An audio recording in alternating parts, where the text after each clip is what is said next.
The waitress's little daughter ran desperately to the elegant CEO and whispered urgently, "Don't eat that food, sir.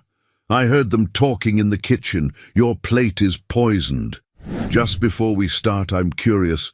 What time is it where you are? Day or night, I'm grateful you're here.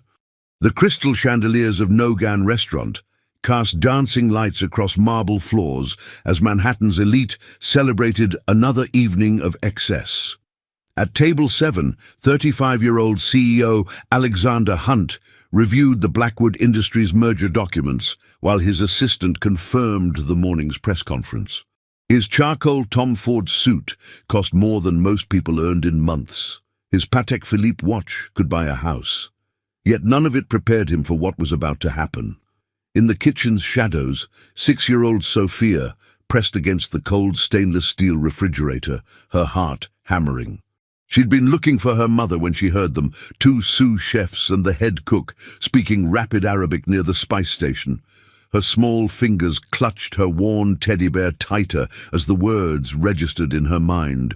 Poison, the CEO, table 7, tonight. "Mama?" Sophia's voice trembled as she found Lisa refilling water pitchers.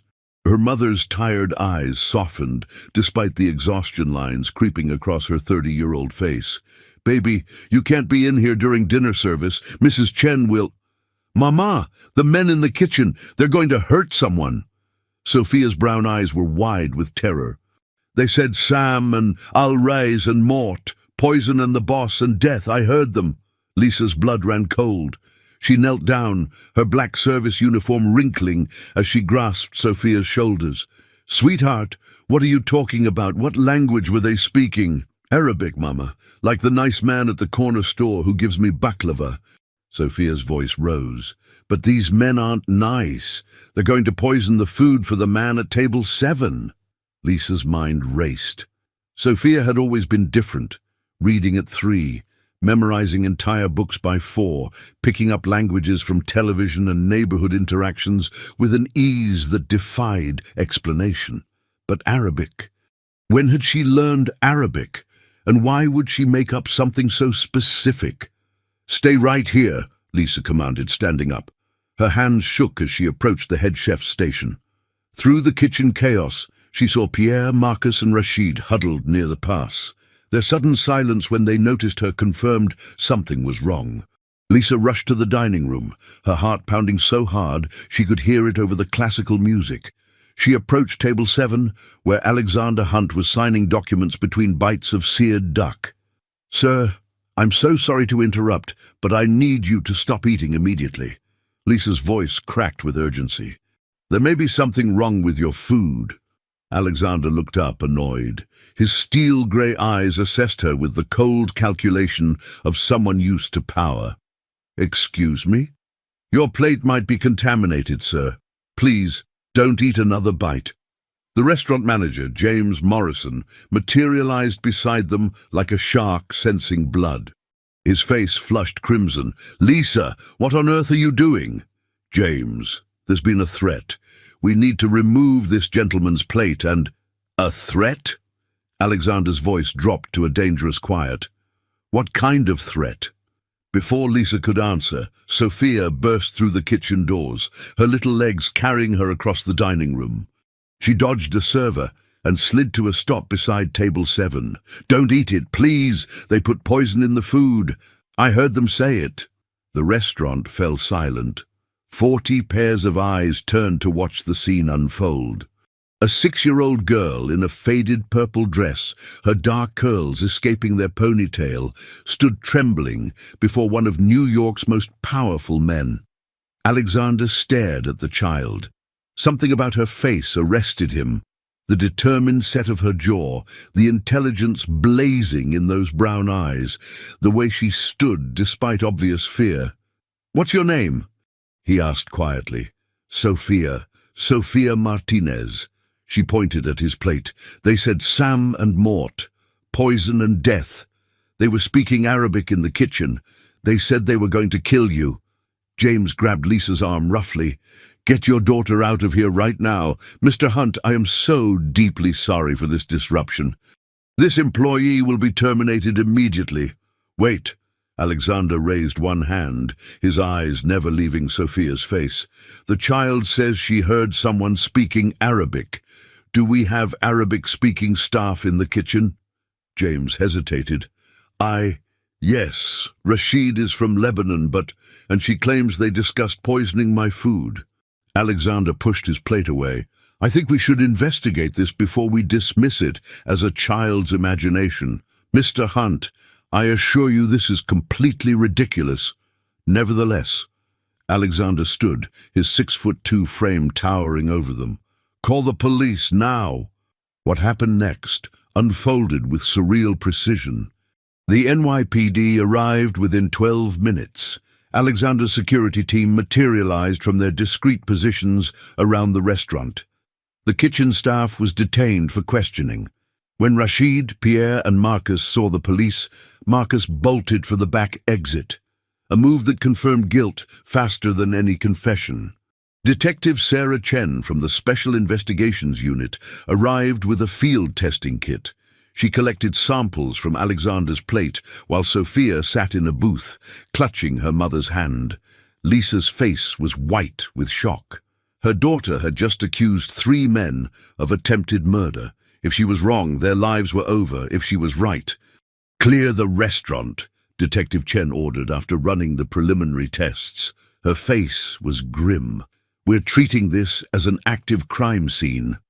20 minutes later, she approached Alexander's table where he sat with Sophia and Lisa. Mr. Hunter, the preliminary field test shows the presence of aconitine, a deadly poison derived from the wolfsbane plant. It's virtually undetectable by taste and would have caused cardiac arrest within 30 to 60 minutes. She looked at Sophia with something approaching awe. This little girl saved your life. The words hung in the air like smoke. Lisa started crying, pulling Sophia into her arms. Alexander sat motionless, staring at the child who had just prevented his murder. Around them, police processed the scene while James Morrison babbled explanations to officers about background checks and how this could have happened at Nogan. But Alexander wasn't listening to any of that. He was watching Sophia, noting the way she comforted her mother despite being the one who'd been terrified, the way her eyes darted to the kitchen doors, still worried, the unusual intelligence in her expression, far beyond what he'd expect from a 6-year-old. How did you know Arabic? He asked her softly. Sophia wiped her eyes. I just hear things and remember them. The man at the corner store speaks it. Sometimes I watch videos online when Mama's at work. I like learning words. And you understood what they were saying? In the kitchen? Yes, sir. Rashid said, Nada al-Kita. The plan is ready. Pierre said you would be dead before dessert. Marcus said the money would be transferred tonight. She spoke with perfect recall, her pronunciation making Detective Chen's eyebrows rise. The child has eidetic memory, Chen murmured. Photographic recall. That's extremely rare. Alexander's mind was already racing ahead. This wasn't random. This was corporate sabotage. Someone had hired his own restaurant's staff to kill him the night before the Blackwood merger announcement. The deal was worth $2-3 billion. Dozens of people would profit from his death, from rival CEOs to his own board members who wanted to split his company. But that was tomorrow's problem. Tonight, he was alive because a 6-year-old girl had courage that most adults lacked. Lisa Martinez, he said, turning to Sophia's mother, you and your daughter may have just saved not only my life but dozens of jobs and a critical merger. I want to properly thank you. Lisa shook her head, tears still streaming. We don't need thanks, sir. I'm so glad Sophia was right. I'm so glad you're okay. Nevertheless, Alexander pulled out his phone, typing rapidly. You'll hear from my office tomorrow. And James, he turned to the still spluttering manager. If I hear that Lisa faces any repercussions for what happened here tonight, I will personally ensure this restaurant loses every important reservation and investor it has. Am I clear? James paled. Absolutely, Mr. Hunt. Crystal clear. As police led away, the kitchen staff in handcuffs and forensics teams photographed the poisoned plate. Alexander found himself unable to stop looking at Sophia. She sat in the booth, exhausted now, leaning against her mother. Her eyes were closing despite the chaos around her. There was something hauntingly familiar about her face. The shape of her eyes, perhaps. The way she tilted her head when thinking. It nagged at him like a forgotten memory, hovering just out of reach. "How old is your daughter?" he asked Lisa. "She just turned 6 last month, sir." 6 years old. Alexander did the math automatically. 6 years and 9 months ago he would have been. Where? His mind scrolled through his schedule from that time, early 2019. He'd been consumed with the Hunt Technologies expansion into European markets, traveling constantly, attending dozens of high-profile events and fundraisers. A memory flickered. A charity gala in Manhattan, late April 2018. He'd had too much champagne. There had been a woman, someone who worked the event, beautiful and kind. They'd shared a conversation that turned into drinks, He'd left early the next morning for a flight to London. He'd never gotten her name, never seen her again. His eyes snapped to Lisa's face with new intensity. Early 30s, dark hair, brown eyes. She could be. No, that was impossible. The odds were astronomical, and yet... "Ms. Martinez," he said carefully, "I'd like my office to coordinate with you tomorrow, not just about a reward, but about security. If someone was willing to poison me, they might not appreciate the witnesses who prevented it. I want to ensure you and Sophia are protected." Lisa's eyes widened. "Protected? You think we're in danger?" "I think we should be cautious." Alexander pulled out a business card, wrote a number on the back. "This is my personal cell. If anything unusual happens, anything at all, call me immediately. I'll have a security detail outside your apartment within the hour." "Sir, that's not necessary." "It is to me." Alexander looked at Sophia again, that strange recognition still tugging at him. "Your daughter saved my life tonight. The least I can do is make sure she's safe." Detective Chen approached with her notepad. "Mr. Hunt, we'll need formal statements from everyone. The DA will likely want depositions for the trial. This was attempted murder with premeditation. We're talking serious prison time for all 3 men involved." "I understand. Detective, I want your best people on this case. I'll provide whatever resources the department needs." Alexander stood, buttoning his jacket. "And detective? Find out who hired them. Someone paid for this hit. I want to know who." As the night wore on and statements were taken, Alexander couldn't shake the feeling that tonight had changed something fundamental in his universe. He'd built an empire through ruthless calculation and strategic brilliance. He'd survived corporate wars, hostile takeovers, and cutthroat competition. But he'd never felt vulnerable until a child half his height had screamed at him to stop eating. He watched Lisa and Sophia through the restaurant window as they climbed into a police car for the ride home. Sophia's head rested against her mother's shoulder, exhausted. Lisa's hand protectively cradled her daughter's head. Something twisted in Alexander's chest, an unfamiliar sensation that took him a moment to identify. It felt like longing or loss, or both. He pulled out his phone and called his head of security. "Marcus, I need a full background check on Lisa Martinez, employee at Nogan Restaurant. And I need it yesterday." "Sir, just do it." "And Marcus, I need information about a charity gala I attended in Manhattan in late April 2018. Find out who catered it, who worked the event, everything. May I ask what this is about?" Alexander watched the police car disappear into New York traffic, carrying away the woman and child who had saved his life. "I'm not sure yet," he said quietly, "but I need to find out." He ended the call and stood alone on the sidewalk outside Nogan, where hours ago he'd been reviewing merger documents without a care in the world. Now he was alive because of a miracle, or perhaps because of something else, something that defied explanation. Sophia's face flashed in his memory again. Those eyes, that determined expression, the intelligence that radiated from her like light. Somewhere in the back of his mind, a possibility began to take shape. A possibility both terrifying and transformative. A possibility that would require DNA tests and difficult conversations, and a willingness to accept that one night 6.5 years ago had consequences he'd never imagined. But tonight, as he climbed into his waiting car and his driver asked where to, Alexander Hunt simply said, "Home." Because he needed to think, he needed to process, and he needed to figure out why saving his life wasn't the most important thing Sofia Martinez had done tonight. The most important thing was making him wonder, for the first time in his carefully controlled life, if he'd been missing something crucial all along. Lisa Martinez unlocked the door to her small apartment in Washington Heights at 11:47 p.m., her hands still trembling from the night's events. Sofia had fallen asleep in the police car, and Lisa carried her to bed without waking her.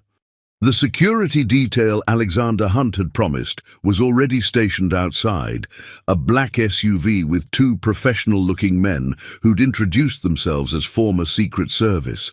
Lisa sat on her threadbare couch and allowed herself to cry, not from fear, though that was there, not from relief, though she felt that too. She cried because in one terrifying moment her daughter's extraordinary gift had finally been recognized as something other than weird or troublesome. Sofia had always been different. At 2 years old she was reading picture books. At 3 she was correcting Lisa's grammar. At 4 she'd taught herself basic Spanish from watching novellas with their neighbor Mrs. Rodriguez. At 5 she'd memorized entire episodes of educational shows after watching them once. The doctors called it eidetic memory. The teachers called it exceptionally gifted. Other children called Sofia weird and teacher's pet, and worse things that made Lisa's heart break. They couldn't afford the specialized schools that might have nurtured Sofia's abilities. They couldn't afford the tutors, or the programs, or even the books Sofia devoured so hungrily. Lisa worked 60-hour weeks at Nogan, sometimes taking double shifts just to keep them fed and housed. Sofia spent afternoons with Mrs. Rodriguez, teaching herself new things on an old laptop Lisa had bought second-hand. The child learned languages from YouTube videos, mathematics from Khan Academy, history from library books she read 3 times each until she could recite them from memory. And Lisa watched her brilliant daughter grow more isolated with each passing year, because genius in a 6-year-old doesn't make friends, it makes you lonely. Tonight, Sofia had used that terrible gift to save a man's life. And tomorrow, Lisa had no idea what would happen next. Her phone buzzed. A text from an unknown number. "This is Alexander Hunt. Just confirming you made it home safely. Security will remain until further notice. Sleep well." Lisa stared at the message. Alexander Hunt. The man whose life Sofia had saved. One of the richest men in New York, maybe in the country, and he was checking on them. She typed back, "We're home. Thank you for the security. It's not necessary, but I appreciate it." His response came immediately. "It's absolutely necessary, and Miss Martinez, we need to talk tomorrow. Not about rewards or gratitude, about Sofia." Lisa's heart hammered. About Sofia. What did that mean? "What about her?" she typed. There was a long pause. Then, "I'd prefer to discuss it in person. May I visit you tomorrow afternoon, 2 p.m. A billionaire CEO wanted to visit her cramped apartment in Washington Heights to talk about Sofia. Lisa's mind raced with possibilities, none of them good. What if he thought Sofia was a threat? What if he wanted to silence them? What if... "Ms. Martinez." Another text. "I realize how this sounds. I promise you, my intentions are honorable. I just have some questions, important ones. Please." The word "please" from a man like Alexander Hunt felt significant. Lisa took a shaky breath and typed, Okay, 2 p.m. tomorrow, apartment 4C. Thank you. Sleep well. Lisa didn't sleep well.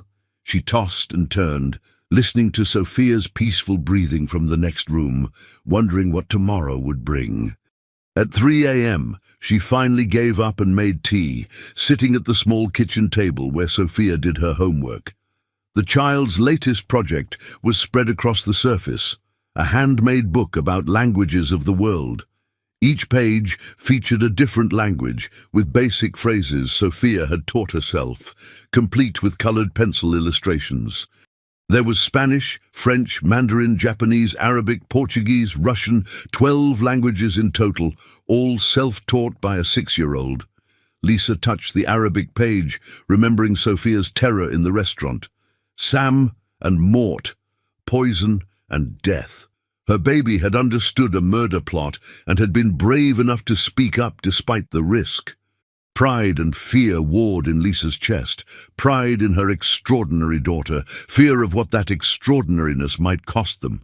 The next morning arrived too quickly.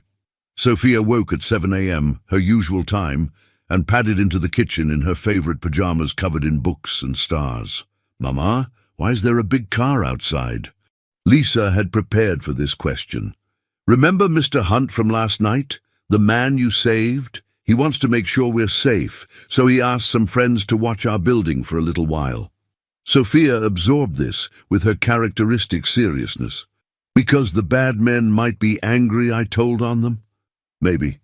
But we're safe now, okay? Nothing bad is going to happen."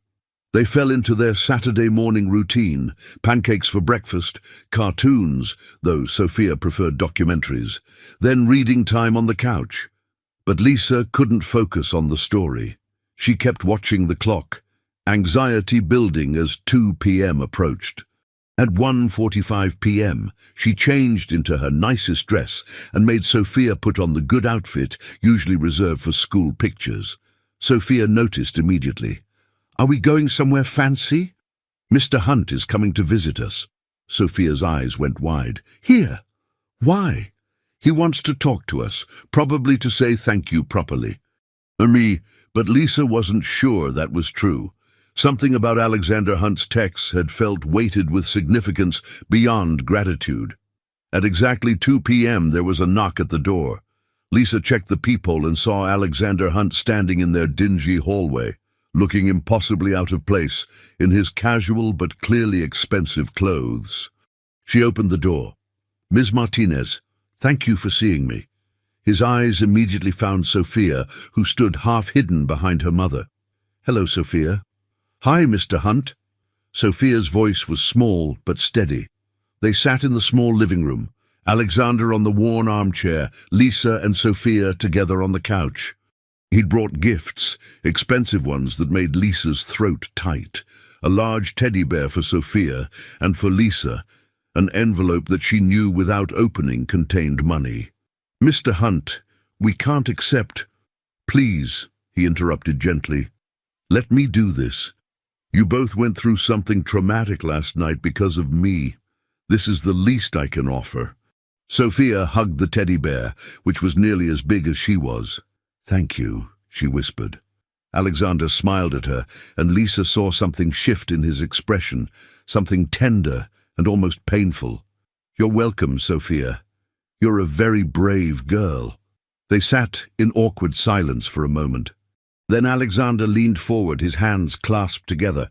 "Ms. Martinez, Lisa, if I may, I need to ask you some personal questions. I know this is intrusive, and you have every right to refuse to answer.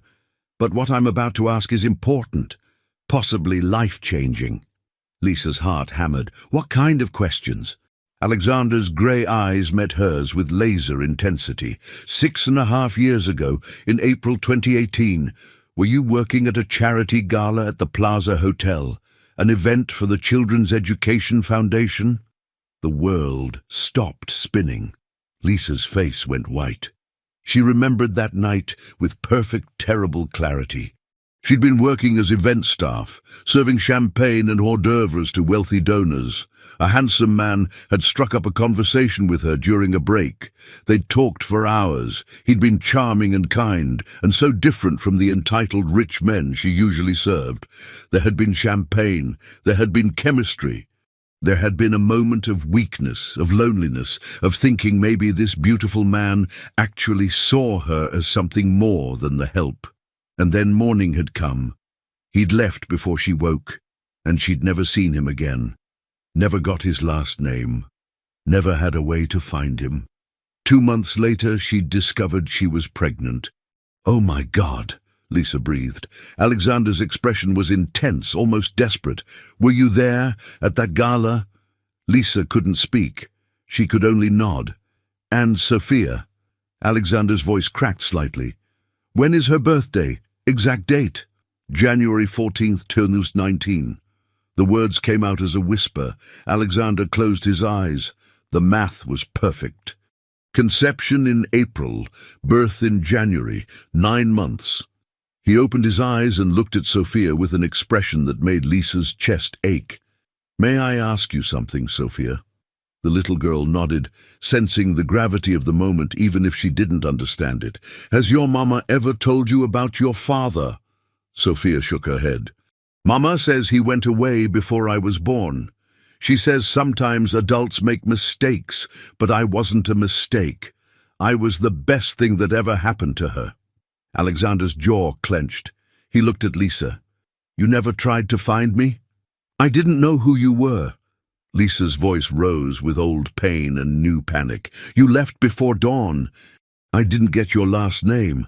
I didn't know you were Alexander Hunt, CEO billionaire. I thought you were just someone passing through, someone who didn't want to be found. I was in London by noon that day for an emergency meeting. I was gone for 3 weeks. When I came back..." Alexander ran his hand through his hair. "I tried to find you. I called the event company, but they said you'd been temp staff and didn't have forwarding information. I thought about you for months, and then life moved on, and I convinced myself it was just one night. Nothing more." "It was nothing more," Lisa said, but her eyes betrayed her. It had been something. Maybe not love, but something real and genuine that had scared her with its intensity. Except it wasn't nothing. Alexander looked at Sophia again. "Because she's here." The three of them sat in electric silence. Sophia looked between the adults, her brilliant mind clearly processing the subtext, even if she didn't have all the pieces yet. "Are you saying," Lisa's voice trembled, "that you think you're Sophia's father?" "I think we need to know for certain." Alexander pulled out another envelope. "I took the liberty of contacting the most discreet DNA testing facility in New York. They can have a technician here within the hour. Results in 48 hours, completely confidential." Lisa's hands shook. "You already arranged this, before even confirming I was at that gala." "I saw her face," Alexander said simply. "Last night, when she looked at me and told me not to eat the food, something clicked. She has my eyes, Lisa, the same shape, the same color. And the way she thinks, the way she processes information. My mother had eidetic memory too. It's genetic, rare, but genetic." Sophia spoke up suddenly, her voice clear and curious. "Are you saying you might be my daddy?" Both adults froze. Alexander's expression transformed, vulnerability replacing his usual controlled mask. "I might be, Sophia. How would you feel about that?" Sophia considered this with her characteristic seriousness. "Mama says my daddy went away, but she never said he was bad. She said sometimes people don't know about the important things they're missing until it's too late." She looked at her mother. "Is it too late?" Lisa started crying. She pulled Sophia close, pressing her face into her daughter's dark curls. "No, baby, it's not too late." Alexander's voice was rough with emotion. "If the DNA test confirms what I believe, that Sophia is my daughter, I want to be in her life, in both your lives.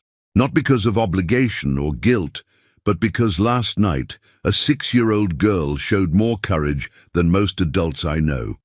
And today, I'm looking at her and seeing someone I should have known from the beginning. Someone I should have been there for. You didn't know, Lisa said, wiping her eyes. I didn't try hard enough to find you.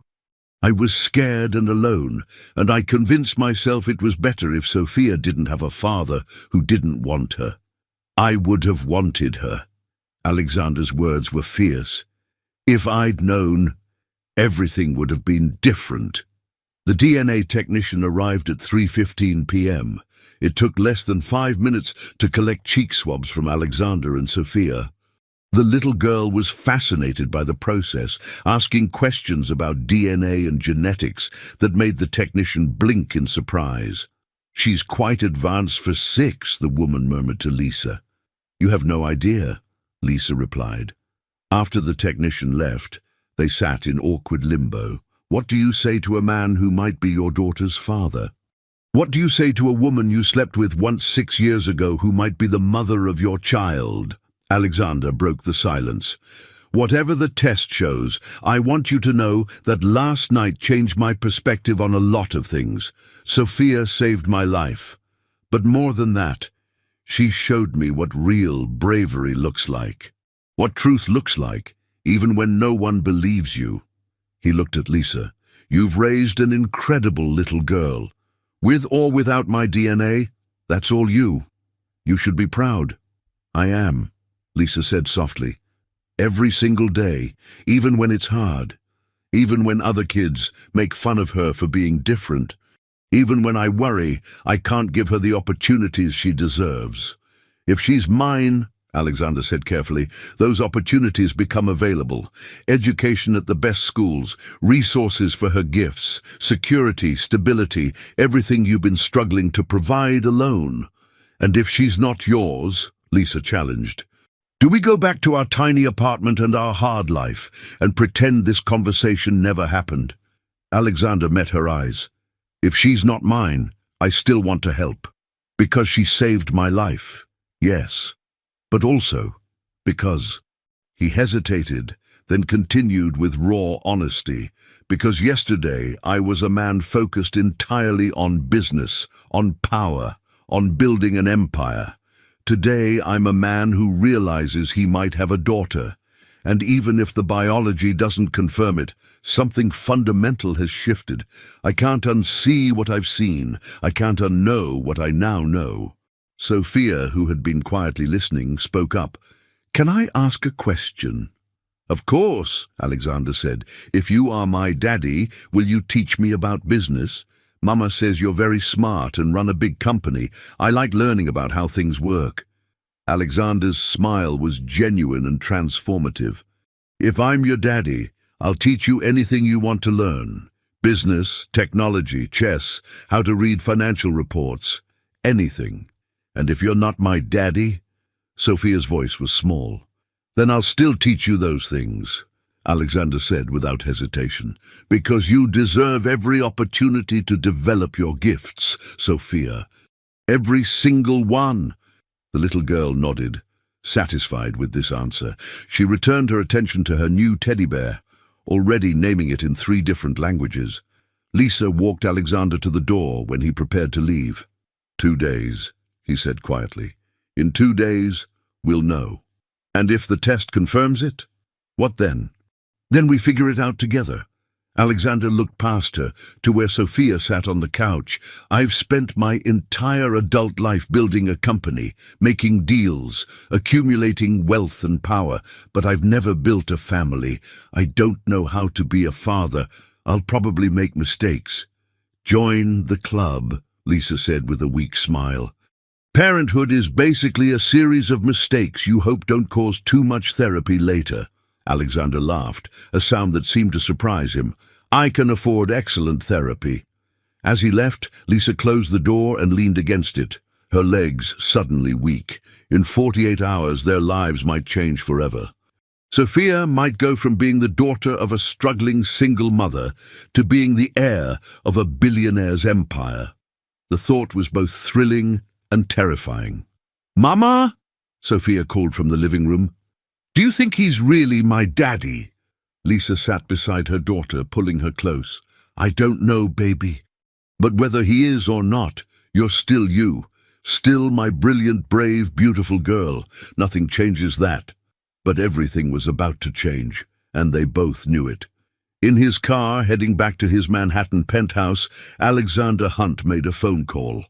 Marcus, whatever you found in the background check, I need it all.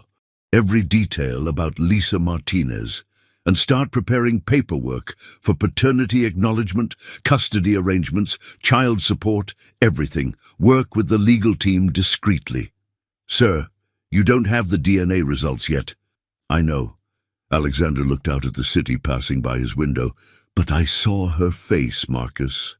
I saw my mother's eyes looking back at me from that little girl. I saw the way she thinks, the way she processes the world. DNA will confirm what I already know in my gut. And if it doesn't, then I've just met the most remarkable child I've ever encountered, and I'll still do everything in my power to ensure she has the life she deserves. Alexander ended the call and closed his eyes. 6 years. He'd missed 6 years of his daughter's life. First words, first steps, first day of school, birthdays and holidays and bedtime stories, every milestone gone. But there could be more, so many more, if he didn't screw this up. The attempted poisoning that had brought them together suddenly seemed less like random corporate sabotage and more like fate. The universe forcing him to be in that restaurant, at that moment, when Sophia would overhear the plot and save his life, saving him in more ways than one. Alexander pulled out his phone and looked at the photo his security team had sent, a discreet shot of Lisa and Sophia entering their apartment building. They looked tired but together, a unit forged by years of struggle and love. He wanted to be part of that. He wanted to protect them, provide for them, know them. He wanted to hear Sophia teach him about the languages she'd taught herself. He wanted to understand how her extraordinary mind worked. He wanted to be the father she deserved, even though he had no idea how.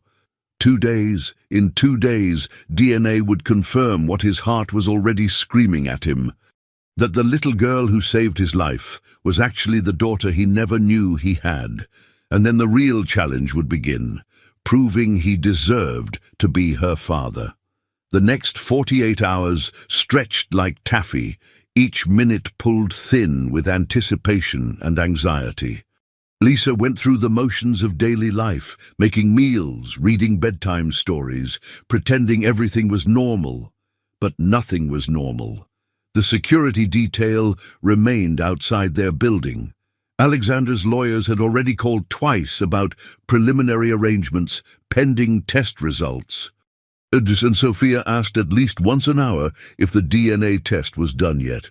Science takes time, baby, Lisa would say, though her own impatience matched her daughter's. On Monday morning, Lisa had to return to work. James Morrison had been surprisingly accommodating, probably terrified of Alexander Hunt's threats. He'd even offered her better shifts and a raise. Guilt money, Lisa thought, but she'd take it. They needed every penny, especially now when their future hung in such uncertain balance. Sophia went to school, where she struggled through another day of being different. Her teacher, Mrs. Patterson, pulled Lisa aside during pickup. Sophia seems distracted today. Is everything all right at home? Lisa wanted to laugh hysterically. Was everything all right? Well, her daughter had prevented a murder, and the victim might be Sophia's biological father, and in 24 hours their entire lives might transform. But sure, everything was just peachy. Just some family stuff, Lisa said instead. She'll be fine. That night, as Lisa tucked Sophia into bed, her daughter looked up with those two wise eyes. Mama, if Mr. Hunt is my daddy, will you still love me the same? The question broke Lisa's heart. Oh, baby, I will love you exactly the same, forever and always. You're my whole world, Sophia. Nothing, not money, not DNA tests, not anything, will ever change that. Promise? Promise. Lisa kissed her forehead. Now sleep. Tomorrow's a big day. But Lisa herself couldn't sleep. She lay awake, staring at the ceiling, remembering that night 6 years ago. She'd been 24, working 3 jobs to make rent, exhausted and lonely. Alexander, though she hadn't known his name then, had been the first person in months to really see her, not as a server or a uniform, but as a person worth talking to. Their conversation had been surprisingly deep. He'd talked about the pressure of expectations, of building something meaningful in a world obsessed with profit margins. She'd talked about dreams deferred, about wanting more than survival, but not knowing how to reach it. The chemistry had been undeniable, and for one night they'd both forgotten their circumstances. Lisa had never regretted that night, not once. It gave her Sophia, but she'd spent 6 years wondering about the man who'd left before dawn, wondering if he ever thought about her, wondering what might have been different if he'd stayed. Now she knew. He'd tried to find her, he'd thought about her, and the universe had brought them back together in the most dramatic way possible. At 9:47 a.m. on Tuesday morning, Lisa's phone rang. Alexander's name flashed on the screen. Her hands trembled as she answered. "Hello? Lisa." His voice was strained, emotional. "The results are in." Time stopped. Lisa's vision blurred. "And 99.9% probability of paternity." Alexander's voice cracked. "She's mine. Sophia is my daughter." Lisa sat down hard on the couch. She'd known deep down, but hearing the confirmation felt like being hit by a wave. "Oh my God. Can I come over? Please. I need to see her. I need to—" Alexander's controlled demeanor was completely gone, replaced by raw emotion. "I have a daughter, Lisa. We have a daughter. She's at school. She gets out at 3:15. Lisa wiped tears from her face. "Come over at 4. I'll tell her together with you. 4 o'clock. I'll be there." A pause. "Lisa, thank you for raising her alone all these years, for making her into the incredible person she is. I can never repay that, but I'll spend the rest of my life trying." Lisa ended the call and let herself cry. Great heaving sobs of relief and fear and overwhelming emotion. Her daughter had a father, a billionaire father who wanted to be part of their lives. Everything was about to change. At 3:15 p.m., Lisa picked up Sophia from school. The little girl bounced into the car, chattering about a science experiment they'd done with magnets. Lisa listened with half her attention. The other half focused on the conversation they'd have in 45 minutes. At home, Sophia sensed something was different immediately. "Mama, why do you look like you've been crying?" "Happy tears, baby." Lisa knelt down to Sophia's eye level. "Mr. Hunt is coming over in a few minutes. He has the test results." Sophia's eyes went wide. "The DNA test, the one that tells if he's my daddy." "Yes, sweetheart, that one." "And is he?" Lisa cupped her daughter's face. "Let's wait for him to get here, okay? This is something we should all talk about together." At exactly 4 p.m., Alexander Hunt knocked on their door. When Lisa opened it, she saw a man transformed. His usually immaculate appearance was slightly disheveled, his eyes red-rimmed. He was holding a folder, presumably the test results, and what looked like a child's picture book. "Hi," he said softly. "Hi." Lisa stepped aside. "Come in." Sophia stood in the middle of the living room, her hands clasped in front of her, trying to look brave but clearly terrified. Alexander knelt down when he saw her, bringing himself to her height. "Hello, Sophia." "Hello, Mr. Hunt." "I have some news," Alexander said gently. "About the DNA test, but before I tell you, I want you to know something important. No matter what the test says, you are one of the most extraordinary people I've ever met. You're brave and smart and kind, and I feel privileged to know you, okay?" Sophia nodded, her lower lip trembling slightly. Alexander opened the folder, though Lisa suspected he'd memorized every word of the report. "The DNA test shows that I am your biological father. That means that 6 years ago, before you were born, your mama and I knew each other. And even though we didn't know about you for a long time, you were always meant to be here. You're my daughter, Sophia." Sophia processed this information with her characteristic seriousness. "So you're my daddy? For real?" "For real?" Alexander's voice was thick with emotion. "If you want me to be." Sophia looked at her mother. Lisa nodded encouragingly. Then Sophia looked back at Alexander. "I've never had a daddy before. I don't know how it works." Alexander smiled through tears. "I've never been a daddy before either, so we'll figure it out together, okay? We'll probably make mistakes, but we'll learn." Sophia took a step forward, then another. Then she was standing right in front of Alexander, studying his face with intense concentration. "I do have your eyes," she said finally. "And Mama says I think like you do. She says my brain works different, like seeing puzzles instead of pictures." "That's exactly how my brain works too," Alexander said. "It's called eidetic memory. My mother, your grandmother, had it as well. It makes you special, Sophia. Not weird, not strange. Special. Other kids think I'm weird. Other kids are intimidated by how brilliant you are. That's different." Alexander held out the picture book he'd brought. "I got you something. It's about a girl who sees the world differently than everyone else, and how that makes her powerful instead of strange. I thought maybe you might like it." Sophia took the book, examining the cover. "The girl who spoke in colors," she read aloud. Then she looked up at Alexander with wonder. "You brought me a present, even before you knew if you were my daddy?" "I would have brought you presents either way," Alexander said simply, "because you saved my life, and because you deserve them." Sophia threw her arms around Alexander's neck, nearly knocking him over. He froze for a moment, then wrapped his arms around his daughter, holding her like she might disappear. Lisa watched them, tears streaming down her face, as 6 years of absence tried to condense into one embrace. "I have a daddy," Sophia whispered into Alexander's shoulder. "I really have a daddy."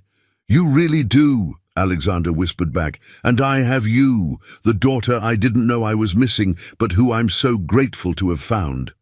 They stayed like that for a long moment. Then Sophia pulled back, her expression turning serious. "So, what happens now? Do I change my name? Do we move to a fancy house? Do I get a pony?"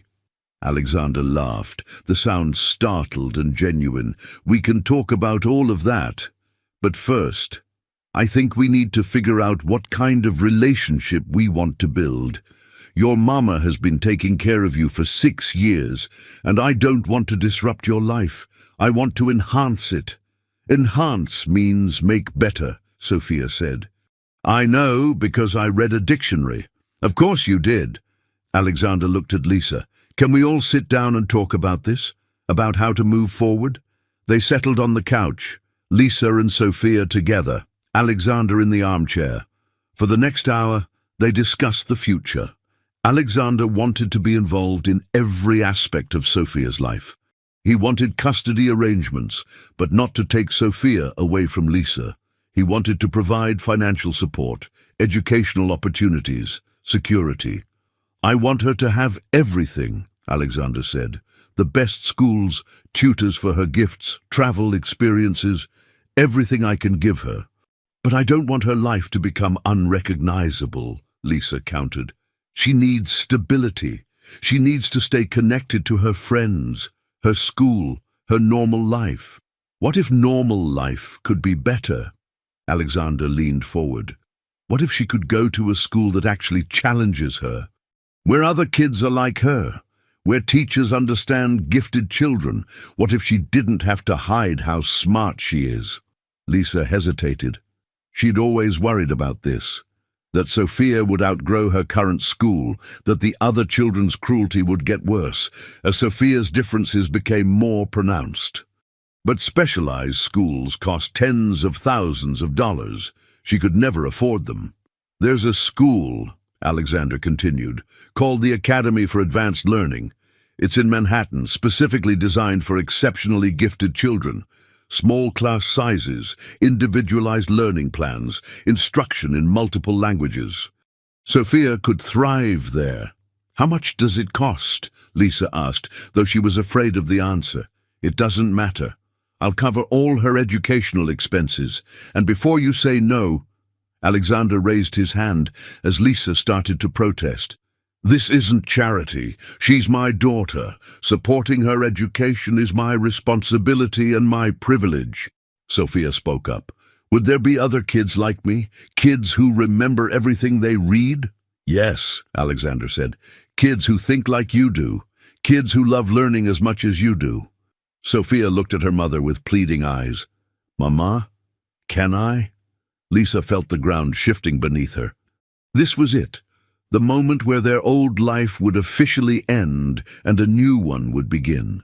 "We'll consider it," she said carefully. "But Sophia, you need to understand, if your daddy is going to be in our lives, things will be different. People will find out who he is. There might be media attention, paparazzi. It won't always be easy." "I know about paparazzi," Sophia said seriously. "They take pictures of famous people without permission. I saw it on a documentary." "You also need to know," Alexander added, "that some people will treat you differently because of who I am. Some will want to be your friend because of money. Some will be jealous. And some people might even try to use our relationship against us."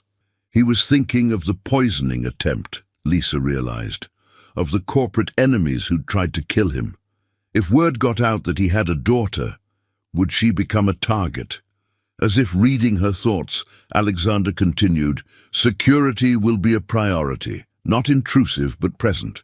I have enemies, Lisa, dangerous ones. The men who tried to poison me won't be the last." "Are we in danger?" Sophia asked, her voice small. "Not if I can help it," Alexander said firmly. "I have the best security team in the country. They'll keep you safe, both of you." Lisa's head was spinning. A week ago, her biggest worry had been making rent on time. Now she was discussing security details and elite private schools and becoming part of a billionaire's life. It was overwhelming. "I need time," she said finally. "This is a lot to process. The DNA results, the school, the security, all of it. Can we take this one step at a time?" Alexander nodded.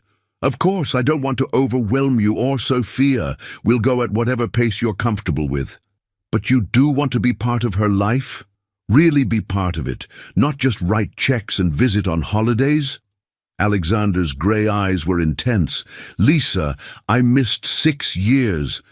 Her first words, her first steps, her first day of school. "I can never get those back, but I'll be damned if I miss anything else. I want to be at every parent-teacher conference, every birthday party, every milestone. I want to teach her to ride a bike and help with her homework and hear about her day. I want to be her father in every sense of the word. Even if it's inconvenient, even if it interferes with your business empire.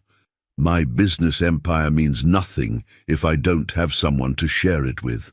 Alexander looked at Sophia. "I built Hunt Technologies to prove I could, to prove I was more than my father's disappointment. But it's just companies and money. Sophia is real. Sophia matters. She's the best thing I've ever accidentally created." Sophia giggled at that. "You didn't create me. Mama did." "Your mama did the hard part," Alexander agreed. "I just provided some DNA and then disappeared for 6 years like an idiot." "You didn't know," Sophia said generously. "Mama says you can't be blamed for something you didn't know about." Alexander's expression was grateful. "Your mama is very wise." As the afternoon stretched into evening, they talked about logistics. Alexander would start slowly, a few visits per week, gradually increasing as they all adjusted. He'd set up trust funds for Sophia's education and future. He'd work with his lawyers to establish formal custody arrangements that respected Lisa's primary guardianship while ensuring his parental rights. "What about last names?" Sophia asked. "Am I still Sophia Martinez, or am I Sophia Hunt now?" Lisa and Alexander exchanged glances. "What would you like?" Alexander asked. Sophia thought about it. "Can I be both, Sophia Martinez Hunt? Mama gave me my first last name, and you can give me my second one." "Sophia Martinez Hunt," Alexander repeated. "I think that's perfect." Before he left that evening, Alexander pulled Lisa aside while Sophia was brushing her teeth. "Thank you," he said quietly, "for not keeping her from me once you knew, for letting me into her life. You're her father," Lisa said simply. "She deserves to know you, and you deserve to know her. I want to set up accounts for you too. Not just for Sophia, but for you. Living expenses, anything you need." Lisa stiffened. "I don't need your money, but you could use it." Alexander's voice was gentle. "You've been working double shifts for 6 years, barely scraping by. Let me help. Not as charity, but as recognition for everything you've done. You raised our daughter alone. You made her into someone extraordinary. That deserves more than minimum wage and tips." Lisa's pride warred with practicality. The truth was, she was exhausted. Exhausted from working, from worrying, from stretching every dollar until it screamed. The idea of financial security, of being able to focus on Sophia instead of survival, was seductive. "I'll think about it," she said finally. "That's all I ask." Alexander hesitated, then added, "And Lisa? I know this is complicated. We barely know each other and we're suddenly co-parenting. But I meant what I said earlier. I'm grateful Sophia has you as her mother.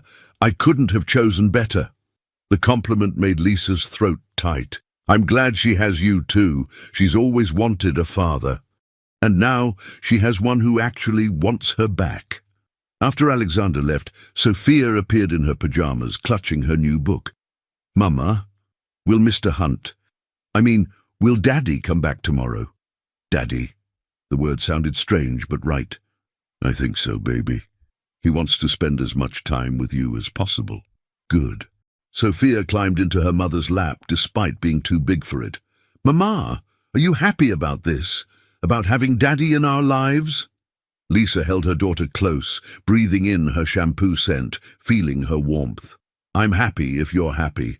That's all that matters to me. I'm happy," Sophia said softly. "I was always sad when other kids had daddies and I didn't, but now I do, and he's really smart, and he brings me presents, and he has my eyes." "Yes, he does." Lisa kissed the top of her head. "Everything's going to change now, you know. Our lives won't be the same." "Is that bad?" Lisa thought about it honestly. "No, different isn't bad. It's just different. We'll have to adjust, but we'll do it together, okay?" "Okay, Mama." That night, after Sophia was asleep, Lisa stood at her window looking out at the city. The security detail was still there, a constant reminder that their world had shifted on its axis. Tomorrow she'd wake up as the mother of a billionaire's daughter. The struggling single mom story was ending. A new chapter was beginning. She touched the window glass, cool under her fingertips. Somewhere out there, Alexander Hunt was probably in his penthouse, processing the same reality. He had a daughter. They had a connection that would last the rest of their lives, bound by DNA and now by choice. Lisa had spent 6 years telling herself that Sophia was enough, that they didn't need anyone else. And it had been true. They'd survived, even thrived in their own way. But watching Alexander look at Sophia with such wonder and love, Lisa realized something important. Maybe survival wasn't enough anymore. Maybe they deserved to actually live instead of just getting by. Maybe Sophia deserved opportunities that matched her extraordinary mind. And maybe, just maybe, letting Alexander Hunt into their lives wasn't weakness. It was giving Sophia the father she'd always deserved. The universe worked in mysterious ways. A murder plot had brought them together. A 6-year-old's courage had saved a life and revealed a secret. And now, 6 years late, a family was beginning to form. It wouldn't be easy.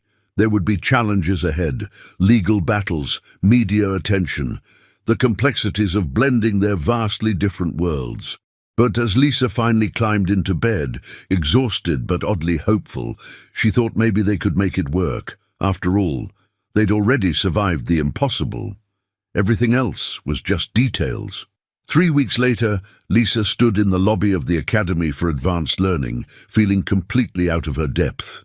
The private school occupied a restored brownstone in the Upper East Side, with soaring ceilings, original hardwood floors, and the kind of quiet elegance that screamed wealth. Parents in designer clothes chatted in small groups, while their gifted children attended orientation sessions. Lisa wore her nicest dress, the same one she'd worn when Alexander first visited, and felt like an imposter. But then she saw other parents who looked equally nervous, equally overwhelmed, and she relaxed slightly. Not everyone here was old money. Some were like her, regular people whose children just happened to be exceptional. Lisa! Alexander appeared at her side, impeccably dressed as always. He'd been meeting with the headmistress about Sophia's placement. "Dr. Morrison wants to see us both. She's finished Sophia's assessment." They were ushered into a wood-panelled office where Dr. Eleanor Morrison, a woman in her 60s with kind eyes and steel-grey hair, waited behind a massive desk. "Please sit," she said. "I've just spent 2 hours with Sophia, and I must say she's one of the most remarkable children I've encountered in 30 years of education." Lisa's heart swelled with pride. She's always been special. Special doesn't quite cover it. Dr. Morrison pulled out a file. Sophia's tested IQ is 156, which places her in the 99th percentile. Her eidetic memory is functioning at a level we rarely see. She demonstrated fluency in 7 languages during our assessment, all self-taught through observation and independent study. Her mathematical reasoning is at a 9th grade level. Her reading comprehension is off the charts, and her emotional intelligence is remarkably mature for her age. Alexander leaned forward. "What does this mean for her education?" "It means she needs a highly individualized learning plan. The traditional grade-level curriculum would bore her to tears and potentially cause behavioral issues. Here, she'll work at her own pace, with instruction that challenges her abilities rather than constraining them." "She's 6, Lisa said softly. "I don't want her to lose her childhood by being pushed too hard." "Doctor," Morrison's expression softened, "I understand your concern, but here's what most people don't realize about gifted children. Learning isn't work for them. It's play, it's joy. Restricting Sophia's learning to match her age peers is like asking a marathon runner to only walk. It's not protection, it's torture." Alexander nodded. "My mother used to say that being smart in a regular classroom was like being hungry at a table full of food you weren't allowed to eat." "Exactly." Dr. Morrison smiled. "Here, Sophia will be with other children who share her abilities. She'll finally have peers who understand her, who don't make her feel weird for knowing things or asking complex questions. That social component is just as important as the academics." Lisa felt tears prick her eyes. Sophia had been so lonely at her old school, the only one who finished books during reading time, while other kids struggled with basic sentences. The only one who raised her hand with the right answers, until she learned to stay quiet to avoid resentment from her classmates. "When can she start?" Lisa asked. "We have an opening in our primary accelerated learning cohort starting Monday. It's a small group, 6 children, ages 5 to 8, all performing at advanced levels. Sophia would fit perfectly."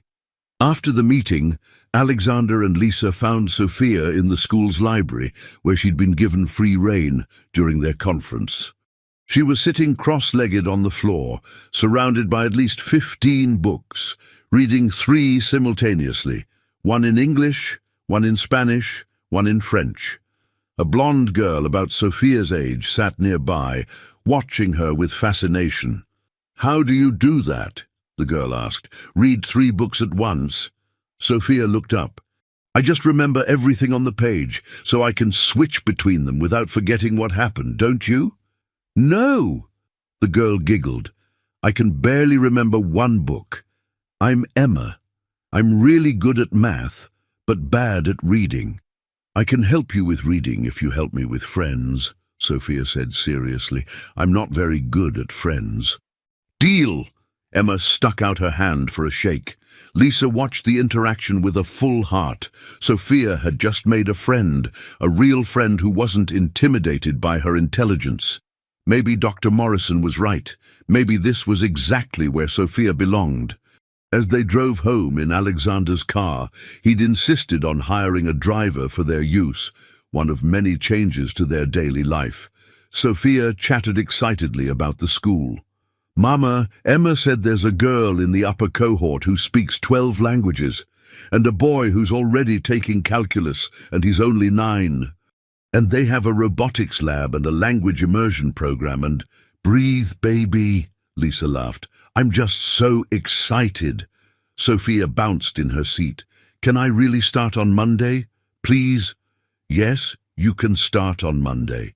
Will I still see you every day, even if I'm at a new school?" "Every single day," Lisa promised.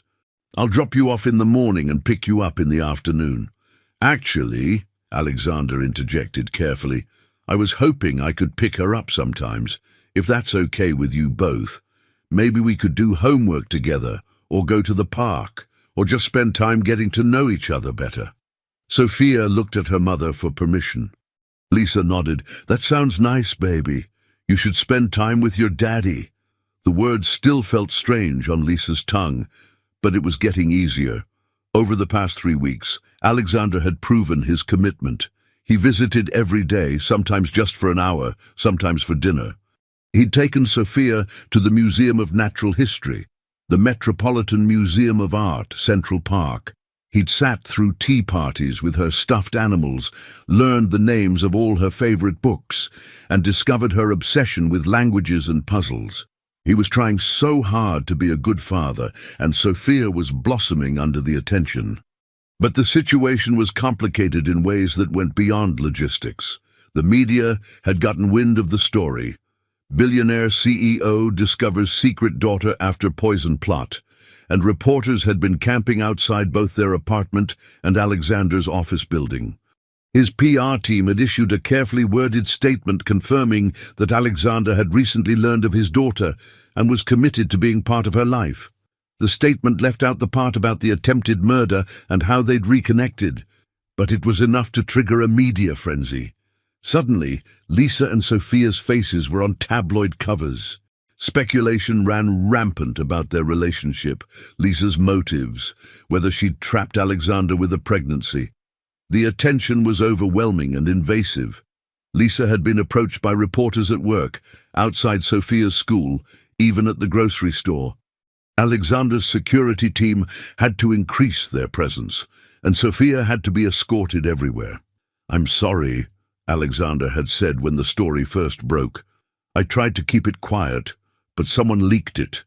Probably someone at the DNA testing facility, though we're investigating." "It's not your fault," Lisa had replied, though she felt violated by the exposure. Their private life was now entertainment for millions of strangers. But there were positive aspects too. Alexander's lawyers had worked quickly to establish legal custody arrangements. They had joint custody now, with Lisa maintaining primary residence. Alexander had generous visitation rights and equal say in major decisions about Sophia's upbringing. It was fair and balanced, protecting everyone's interests. The financial changes were staggering. Alexander had set up multiple trust funds for Sophia, one for education, one for general expenses, one that would mature when she turned 25. He'd also insisted on providing Lisa with a parenting support stipend that was more than she'd made in a year at Nogan. Lisa had quit her restaurant job, unable to handle both the media attention and the demanding hours now that Sophia's life was more complex. Alexander had offered her a position at Hunt Technologies. We could always use intelligent, organized people. But Lisa had declined. She wanted to figure out her own path, not have it handed to her. For now, she was focusing on being Sophia's mother during this transition. The adjustment was harder than she'd expected. Their tiny apartment felt claustrophobic, with security guards outside. Sophia's routine had been completely upended, and Lisa was struggling with feeling increasingly dependent on Alexander for things she'd always handled herself. One evening, about a month after the DNA results, Alexander invited them to his penthouse for dinner. Sophia had been begging to see where her daddy lived, and he'd finally arranged it. The apartment was stunning, floor-to-ceiling windows overlooking Central Park, modern furniture that probably cost more than Lisa's car, original artwork on the walls. Sophia's eyes were huge as she explored, touching things gently as if afraid they might break. "This is where you live," she breathed.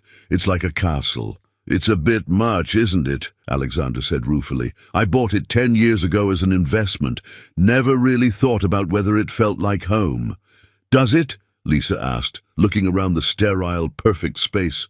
"Not really." Alexander watched Sophia examine a sculpture. "It's missing something. Life, maybe.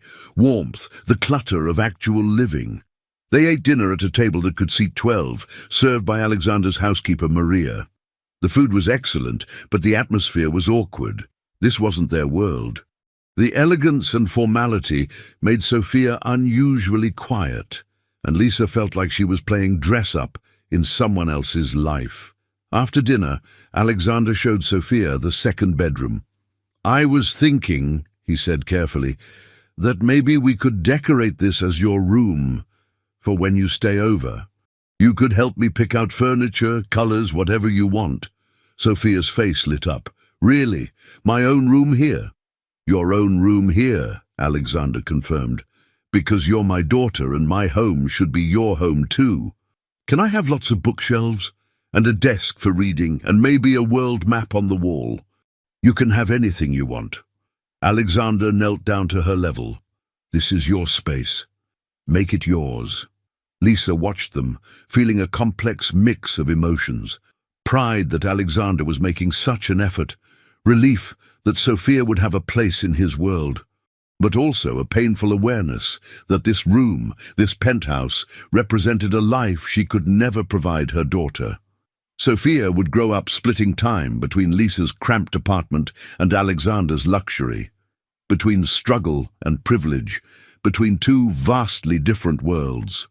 Later, after Sophia fell asleep on Alexander's couch watching a nature documentary, he and Lisa sat in the living room with glasses of wine. The city glittered below them, a constellation of lights and dreams. "Are you okay?" Alexander asked quietly. "You've been quiet tonight." Lisa sipped her wine, gathering her thoughts. "I'm adjusting to all of this, to our new reality. It's a lot." "It is." Lisa looked at him. "A month ago I was a single mother struggling to make rent. Now my daughter is going to an elite private school, has trust funds, splits her time between my apartment and this." She gestured at the opulent space. "Does it bother you? The difference in our circumstances?" "Yes and no." Lisa chose her words carefully. "I'm grateful Sophia has opportunities I could never give her, but I also worry about what growing up in two such different worlds will do to her. Will she start to resent me for being the poor parent? Will she lose touch with reality, surrounded by so much wealth?" Alexander was quiet for a moment. "My mother grew up poor," he said finally. "Really poor. Trailer park in rural Pennsylvania, poor. She got a scholarship to MIT, that's where she met my father. But she never forgot where she came from. She taught me that money is a tool, not an identity. That privilege is a responsibility, not a right." "She sounds like a wise woman." "She was." Alexander's voice was soft. "She died when I was 15. Brain aneurysm, completely unexpected. I think about what she'd say about all this, about Sophia. I think she'd be thrilled to have a granddaughter who inherited her gift. Sophia would have loved knowing her." "Yeah." Alexander looked out at the city. "But she has you, Lisa, and you're teaching her the same lessons my mother taught me. To be kind, to use your intelligence for good, to stay humble despite your gifts. Those lessons matter more than money." Lisa felt tears prick her eyes. "Thank you for saying that." "I mean it." Alexander turned to face her. You've done an incredible job raising her alone. I know the adjustment is hard, but I promise you, I'm not trying to replace you or minimize your role in her life. I'm just trying to be the father I should have been from the beginning. You couldn't have been. You didn't know. But I could have tried harder to find you. I could have... Stop! Lisa interrupted gently. We can't change the past. We can only move forward, and we're doing that, aren't we? Building something for Sophia's sake. For all our sakes, Alexander said, because I'm not just gaining a daughter. I'm gaining, I don't know what to call it, an extended family, co-parents, partners in raising an extraordinary human being. All of the above? Lisa smiled slightly. They sat in comfortable silence for a while, watching Sophia sleep on the couch. She looked peaceful, her face relaxed, one hand clutching her new teddy bear. In sleep, she was just a 6-year-old girl, not a genius or a lifesaver or the daughter of a billionaire, just a child, safe and loved. We're going to make mistakes, Alexander said eventually. We're going to disagree on things. We're going to have to navigate complicated situations with ex-partners. He paused. Do you have anyone? A partner, I mean. No, Lisa shook her head. I haven't dated since Sophia was born. Between work and raising her, there wasn't time or energy. For what it's worth, I haven't been in a serious relationship in years. Too focused on work, on building the company. I told myself I didn't need anything else. Alexander looked at Sophia again. I was wrong. I did need something else. I just didn't know it yet. Lisa understood what he meant. The empire he'd built was impressive, but it was hollow without someone to share it with. Sophia had given his life new purpose, new meaning. Lisa could see it in how he looked at his daughter, how his whole demeanor softened around her. We should get her home, Lisa said eventually. It's past her bedtime. Alexander carried Sophia to the car, the little girl barely stirring as he buckled her into the back seat. During the drive to Lisa's apartment, Sophia woke briefly. "Daddy?" she murmured sleepily. "Yes, sweetheart. Can I really decorate my room at your house?" "Absolutely, we'll go shopping this weekend." "Okay, love you." The words slipped out naturally, and Sophia fell back asleep before she even realized she'd said them. But Alexander heard. His hand tightened on Lisa's shoulder, where it had been resting on the front seat. When Lisa glanced at his face, she saw tears streaming silently down his cheeks. "She loves me," he whispered. "Already, even though I'm so new to her life, she loves me." Lisa's own throat was tight. "Of course she does. You're her daddy, and you've shown up for her every single day. That means everything to a child." They rode the rest of the way in emotional silence, both processing Sophia's unconscious declaration. By the time they reached the apartment, Alexander had composed himself. He carried Sophia upstairs and laid her gently in bed, while Lisa helped change her into pajamas. At the door, Alexander hesitated. "Thank you, Lisa, for tonight. For letting me be part of this. You're her father. You have every right to be part of this. Still, I know it's not easy for you, sharing her after 6 years of it being just the two of you." Lisa looked at Sophia's bedroom door, then back at Alexander. "It's not easy," she admitted, "but it's right. Sophia deserves both of us. And maybe I deserve some help too. It's been hard, doing it alone." "You never have to be alone again," Alexander said softly. "Whatever you need, whenever you need it, I'm here." The promise hung between them, weighted with more than just co-parenting arrangements. There was a connection forming, Lisa realized. Not romance, not yet, maybe not ever, but something deeper than casual friendship. They were bound by Sophia, yes, but also by mutual respect, shared goals, and perhaps the ghost of one magical night 6 years ago, when two lonely people had found each other briefly.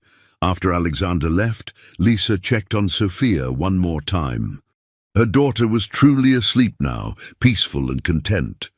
Lisa kissed her forehead and whispered, "You're going to have an amazing life, baby girl, better than anything I could have dreamed for you."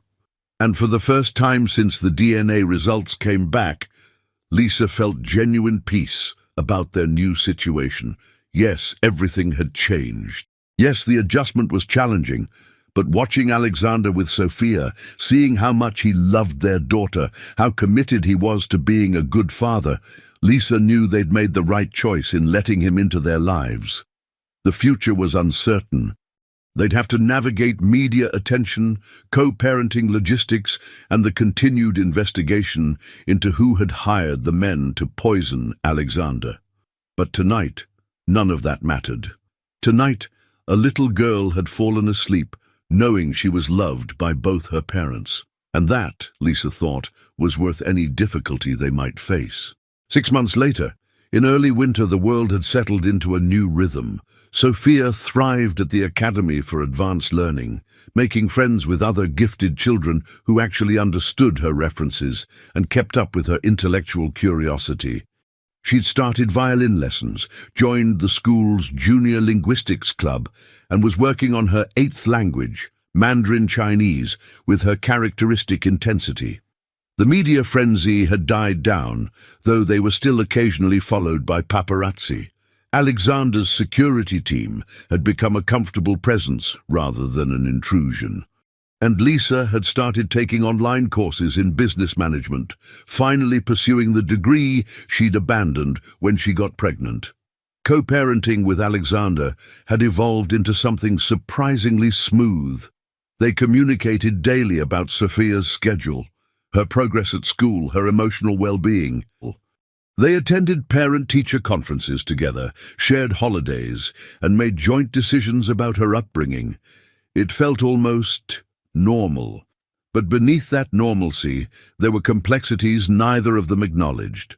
The investigation into Alexander's attempted poisoning had revealed a corporate conspiracy that went straight to his board of directors. 3 board members had hired the kitchen staff to kill him, planning to split his company after his death. The arrests had been high-profile and ugly, with months of testimony and legal proceedings. The trial was finally set to begin after the new year. The whole ordeal had left Alexander paranoid about security. He'd increased protection for both Lisa and Sophia, sometimes to suffocating degrees. They'd argued about it more than once. Lisa insisting Sophia needed normalcy, Alexander insisting he'd rather smother her than risk losing her. "She's not living in a prison," Lisa had said during their last disagreement. "She's a 6-year-old child, not the crown jewels. She's my daughter, and people have already tried to kill me to get my company." Alexander had snapped back. "Excuse me for wanting to keep her safe." They'd compromised, as they always did. Sophia could have playdates and normal activities, but security stayed close by. It wasn't perfect, but it worked. On a Friday evening in December, Alexander was supposed to pick Sophia up from Lisa's apartment for the weekend. He'd planned something special, a surprise trip to see the Nutcracker at Lincoln Center, followed by hot chocolate and window shopping on Fifth Avenue. Sophia had been buzzing with excitement all week. But at 5:45 p.m., 15 minutes before the scheduled pickup, Lisa's phone rang. Alexander's name flashed on the screen, and something in her stomach clenched. He was never late, never changed plans without discussion. "Alexander?" "Lisa." His voice was strained, barely controlled. "I need you to listen very carefully and not panic." Lisa's blood turned to ice. "What's wrong?" "I'm at Mount Sinai Hospital. There's been an incident." "I'm okay, but I need you to bring Sophia here, now. And Lisa, don't tell her what's happening, not yet." "What incident? What happened?" "Someone tried to kill me again, car bomb. My driver is dead, and 2 security guards are in critical condition. I survived because I was running late and hadn't gotten in the car yet." Lisa's legs gave out. She sat down hard on the couch. "Oh my God." "I'm okay," Alexander repeated. "Minor injuries from the blast concussion, but I'm okay. The police are here. FBI is en route. But Lisa, I need to see Sophia. I need to see her right now.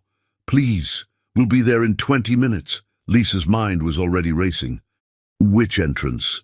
"Emergency room, VIP wing. Security will meet you." Lisa hung up and took 3 deep breaths, forcing down her panic. Sophia was in her room, reading a book about ancient Egypt. Lisa plastered on a smile and opened the door. "Hey, baby, change of plans. We're going to meet your daddy at the hospital." Sophia looked up immediately, alarmed. "Is he okay? Did something happen?" "He's fine," Lisa lied smoothly. "He just has to do something there for work, and he wants to see you before. Hospital stuff, very boring, but we get to see him, so that's good, right?" Sophia wasn't entirely convinced. She was too smart for that, but she nodded and grabbed her overnight bag. During the car ride, driven by one of Alexander's security team, Sophia was unusually quiet. She knew something was wrong, even if Lisa wouldn't say what.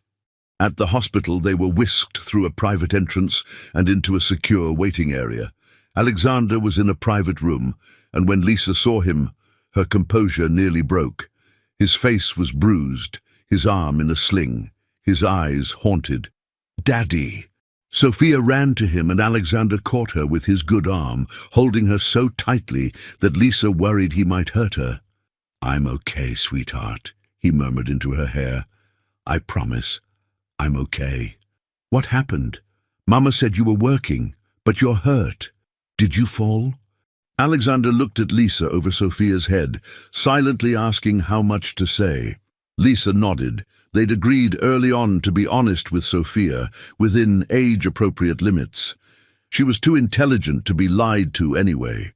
"Some bad people tried to hurt me again," Alexander said carefully, "like the men in the restaurant who put poison in my food. But I'm okay. The doctors checked me, and I'm going to be fine." Sophia pulled back, her face pale. "The bad people from your company? The ones who are going to trial? We don't know yet. The police are investigating." Alexander cupped her face with his good hand. "But sweetheart, I need you to understand something. These people are very dangerous, and now that they know about you, they might try to use you to hurt me." "Use me how?" Alexander's jaw clenched. This was the conversation he'd been dreading.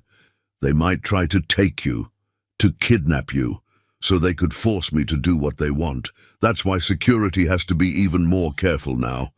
Why you can't go anywhere without protection." Sophia processed this with her characteristic seriousness. "They want to kidnap me to make you give them your company?" "Something like that. But I don't want to be kidnapped. That sounds scary." "It won't happen," Alexander said fiercely. "I won't let anyone hurt you, ever, I promise."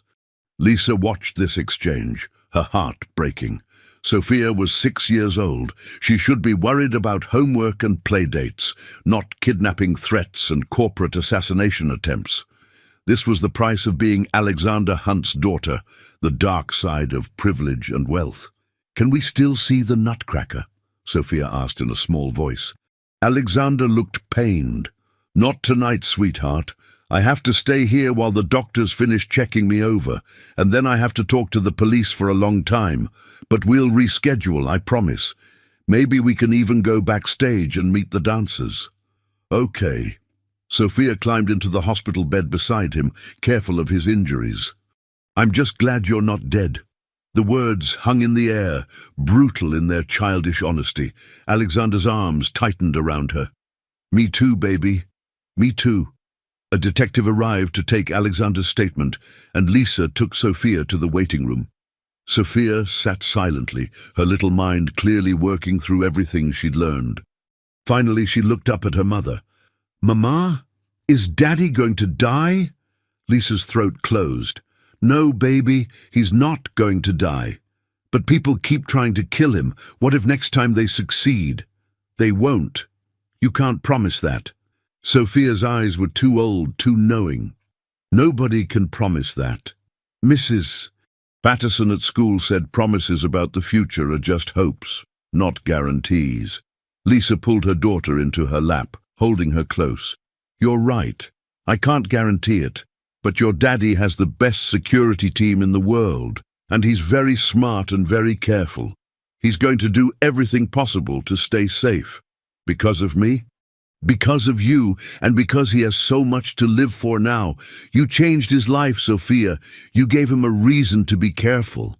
Sophia was quiet for a long moment. Then, "I wish I hadn't saved him." Lisa's heart stopped. "What? Baby, why would you say that?"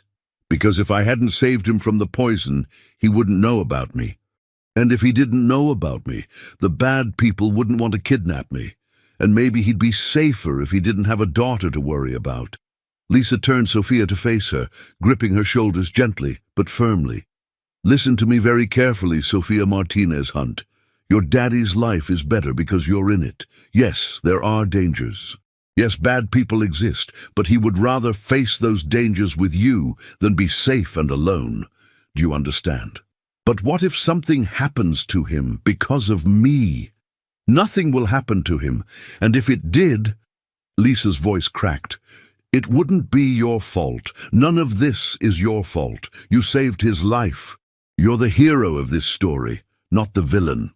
Sophia started crying, great heaving sobs of fear and confusion. Lisa held her, rocking back and forth, whispering reassurances that felt hollow even as she spoke them.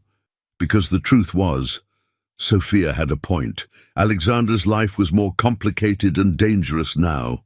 The people who wanted his company dead would absolutely use his daughter as leverage, if they could. They were in real danger, all of them. Later that evening, after Sophia had cried herself into exhausted sleep on Lisa's lap, Alexander emerged from his room looking worse than before. The police had confirmed his fears. The car bomb was connected to the poisoning conspiracy. The arrested board members had allies on the outside who were continuing their campaign to take control of Hunt Technologies. "This isn't over," Alexander said quietly, sitting beside Lisa in the waiting room. "It's going to get worse before it gets better. The trial starts in 3 weeks, and my testimony will destroy them. They're desperate." "What do we do?" Lisa asked. "We increase security. We stay vigilant. And—" Alexander hesitated. "I think you and Sophia should move into my penthouse temporarily. Just until the trial is over and the immediate threat passes." Lisa bristled. "Move in with you?" "For Sophia's safety. My building has better security than your apartment. Multiple checkpoints, 24-hour surveillance, security guards who are former special forces. It's the safest place in the city." "For how long?" "I don't know. A few months, maybe longer." Lisa looked at her sleeping daughter, vulnerable and small in her arms. Every maternal instinct screamed to protect her child. If Alexander's penthouse was safer, could she really refuse based on pride or independence? "Okay," she said finally, "but this is temporary, and I want separate bedrooms, clear boundaries, of course." Alexander's relief was palpable. "I'll have movers get your things tomorrow. You don't have to pack anything. They'll handle everything." "I can pack my own clothes, Alexander." "I know you can. I just thought—" "I'm not helpless," Lisa interrupted, more sharply than she intended. "Just because I'm accepting your help doesn't mean I've lost all agency." Alexander raised his hands in surrender. "You're right. I'm sorry. I'm scared, Lisa.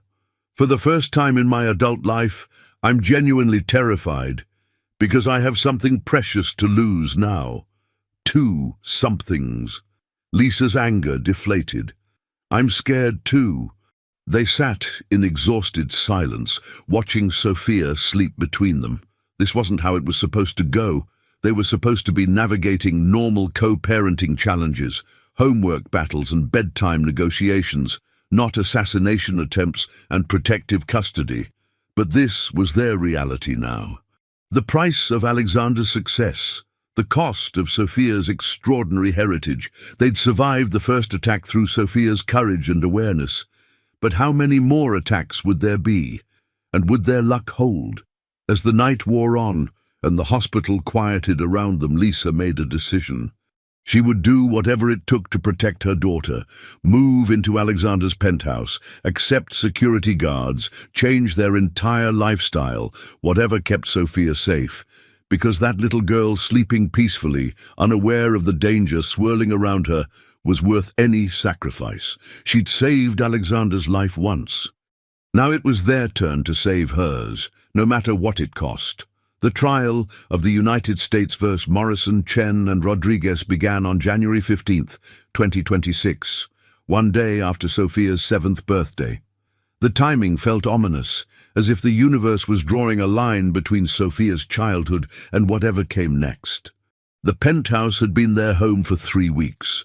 Sophia had adjusted surprisingly well, decorating her room with books and maps and a telescope for stargazing through the floor-to-ceiling windows. She loved being so high up, loved seeing the entire city spread out below her like a glittering toy. Lisa had struggled more with the adjustment. Living in Alexander's space, eating food his housekeeper prepared, surrounded by wealth that still felt surreal. It was disorienting. She felt like a guest in someone else's life, even though Alexander went out of his way to make her comfortable. Their relationship had evolved into something complicated. Not quite friends, not quite family, definitely not lovers. They were co-parents united by necessity and affection for their daughter, living in forced proximity that created an intimacy neither had anticipated. The trial dominated their lives. Alexander testified for 3 days, detailing the poisoning attempt, the corporate conspiracy, the subsequent car bombing. The prosecution presented evidence of emails, financial transfers, meetings where the board members had plotted his death. The case was airtight. Sophia wasn't allowed in the courtroom, too young, too vulnerable. But she followed the trial through news reports, her brilliant mind piecing together the full scope of what had happened. She understood that her father was in danger. She understood that people hated him enough to want him dead. And she understood that saving his life that night at Nogan had set all of this in motion. One evening, 2 weeks into the trial, Sophia had a nightmare. Lisa woke to her daughter's screams and rushed to her room to find Sophia sitting up in bed crying hysterically. "They got him! They got Daddy and he's dead and it's my fault!" "Sweetheart, no! Your daddy's fine. He's right down the hall. But what if next time he's not fine? What if next time the bad people win?" Alexander appeared in the doorway, having heard the commotion. "Sophia!" She launched herself out of bed and ran to him, throwing her arms around his waist. "You're okay. You're okay." "I'm okay." Alexander scooped her up despite her growing size. "I promise I'm okay." But the dream felt so real. "You were gone, and Mama was crying, and I was alone, and it was all my fault because I told you about the poison." "Stop."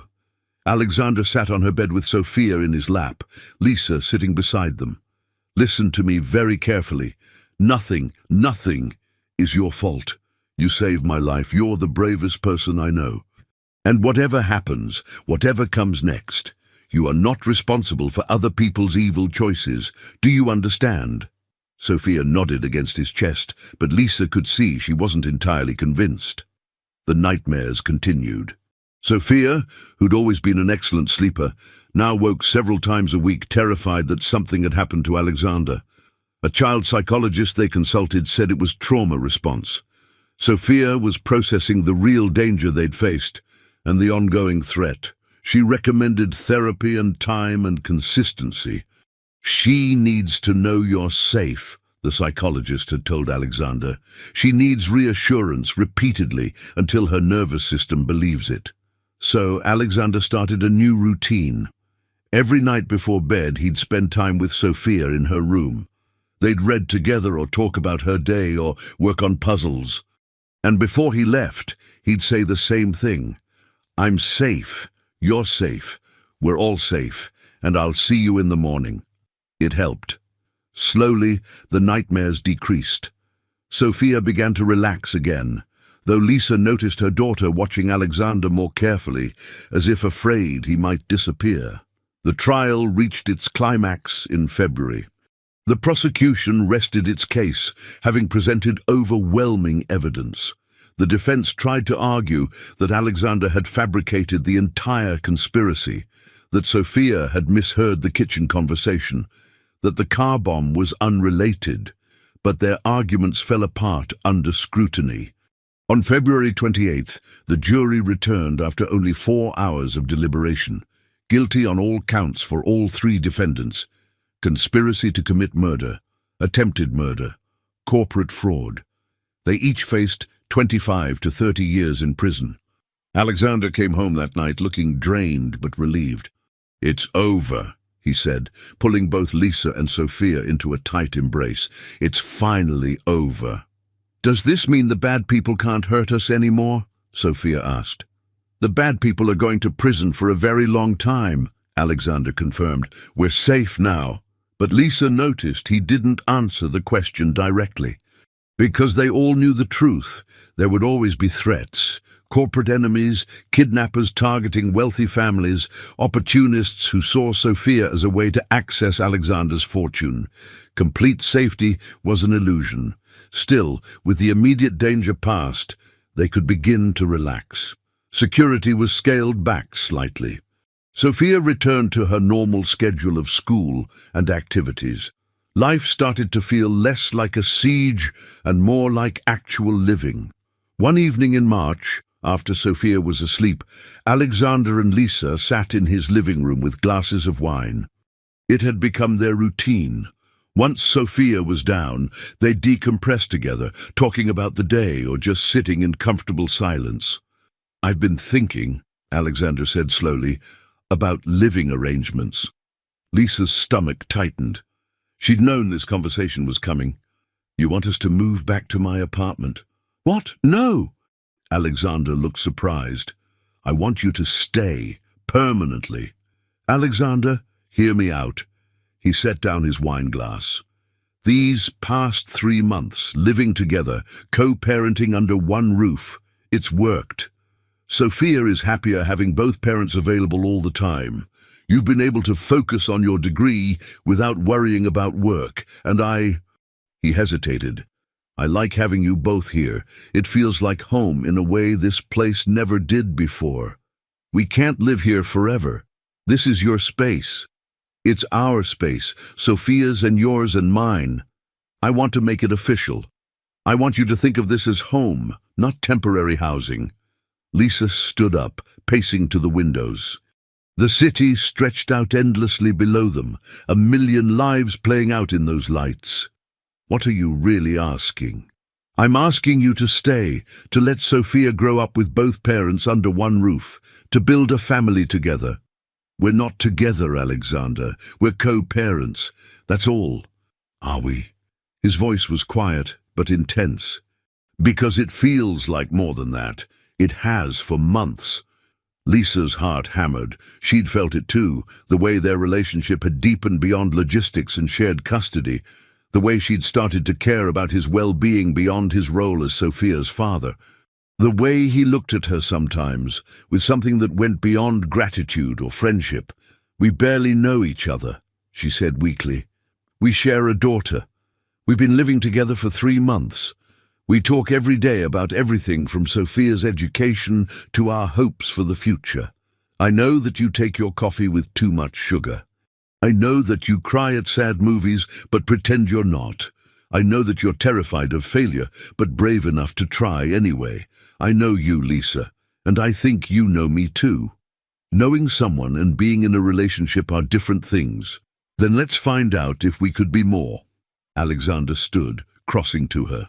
"I'm not suggesting we rush into anything, but I'm asking you to consider the possibility that maybe we could be a real family, not just for Sophia's sake, but for ours." Lisa looked up at him, at this man who'd entered her life through tragedy and stayed through every challenge since. He'd proven himself over and over, as a father, as a provider, as someone who actually cared about their well-being. And somewhere along the way, her feelings had shifted from wary co-parent to something deeper. "I don't know if I can be what you need," she said honestly. "I'm not from your world. I don't know how to navigate high society or corporate politics or any of it. I don't need someone from my world. I need someone real, someone who'll call me out when I'm being ridiculous, who understands that money doesn't solve everything, who knows what actually matters." Alexander took her hand. "I need someone like you." "This is crazy." Maybe, but Sophia saved my life by overhearing a conversation she shouldn't have understood. That's pretty crazy too. And look how that turned out. Lisa laughed despite herself. Are you seriously using our daughter's life-saving intervention as a romantic argument? If it's working, Alexander smiled. Then yes. They stood there in the dim light, hands clasped, the city spreading out below them. Lisa thought about the past 8 months. How much had changed, how impossible it all seemed. A struggling waitress and a billionaire CEO brought together by a 6-year-old girl's extraordinary gift and remarkable courage. "Okay," Lisa said finally. "Okay?" "Okay, we can try. Slowly, very slowly. With the understanding that Sophia comes first, always." "Always," Alexander agreed. He pulled her closer, and Lisa let him. His arms felt safe, solid, like maybe they really could make this work. They kissed, tentative at first, then deeper. It felt different from that night 6 years ago. Less desperate, more intentional, like they were choosing this, choosing each other, with full knowledge of what it meant. When they finally pulled apart, Alexander rested his forehead against hers. "For the record, I've been wanting to do that for months." "For the record," Lisa replied, "so have I." So, they laughed together, giddy with possibility. This was messy and complicated and probably inadvisable, but it also felt right in a way that transcended logic. The next morning, they told Sophia over breakfast.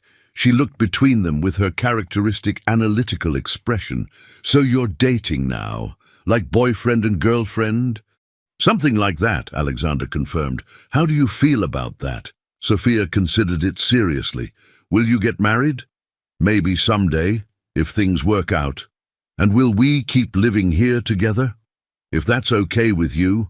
Sophia nodded slowly. "I think it's okay. I like having both of you here. And you make each other smile more now." She took a bite of her pancakes. "Plus, if you get married, I could finally check both parents on school forms instead of just mother. That would be nice."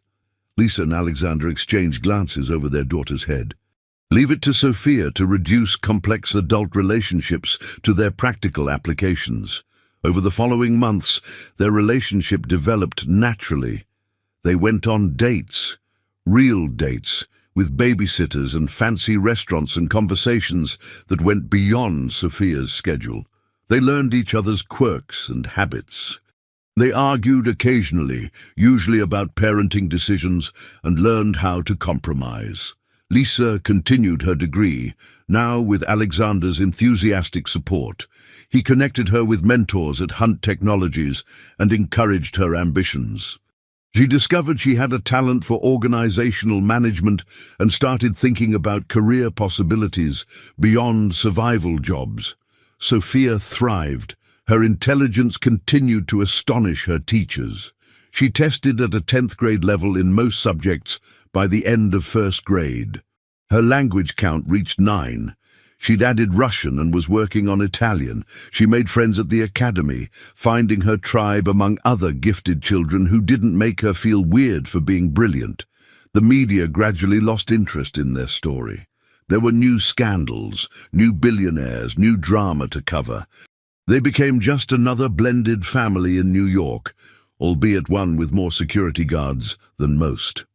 On a Sunday afternoon in December, nearly a year after Sophia had saved Alexander's life, they gathered in the penthouse living room for Sophia's 7th birthday party. Emma from school was there, along with 3 other kids from the academy. They were playing an elaborate game that involved memorizing sequences in multiple languages, a game only gifted children would find fun.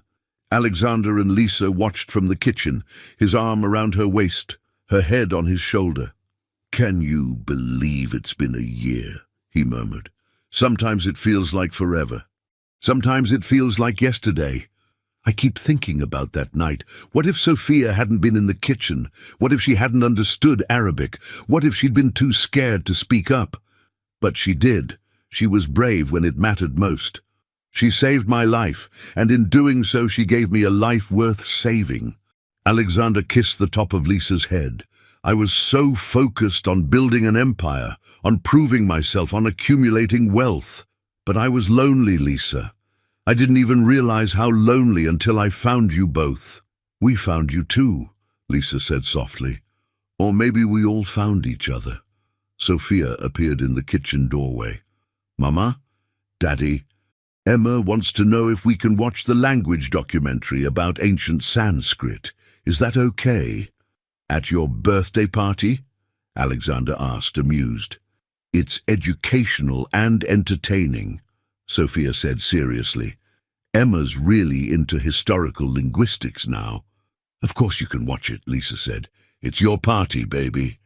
As Sophia ran back to her friends, Alexander shook his head in wonder.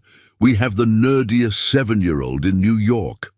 We have the most amazing 7-year-old in New York, Lisa corrected. Later that evening, after the guests had left and Sophia was getting ready for bed, Alexander pulled out a small jewelry box. I was going to wait for a more romantic moment, he said to Lisa, but I realized something today. Every moment with you and Sophia is romantic in its own way, even the chaotic, exhausting, documentary watching moments. Lisa's breath caught as he opened the box to reveal a stunning ring. Alexander, I'm not asking you to marry me right now.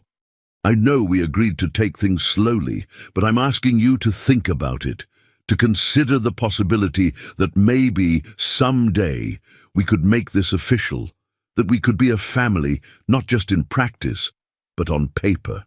Lisa took the box, looking at the ring through tears. It's beautiful. You don't have to answer now. Yes. Yes?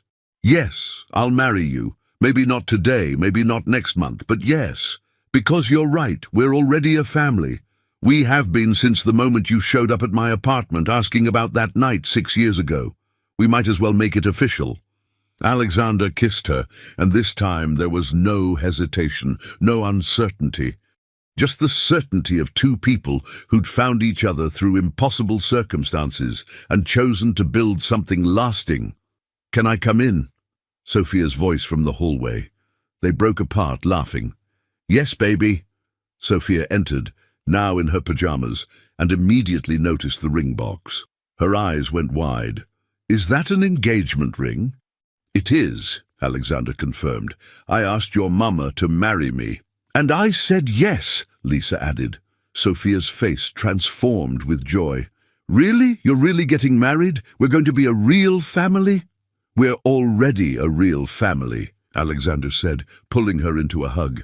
But yes, we'll make it official. Sophia threw her arms around both of them. This is the best birthday present ever. Can I be the flower girl? Can we have cake at the wedding? Can I help pick out the dress? Lisa laughed through happy tears. Yes to all of it.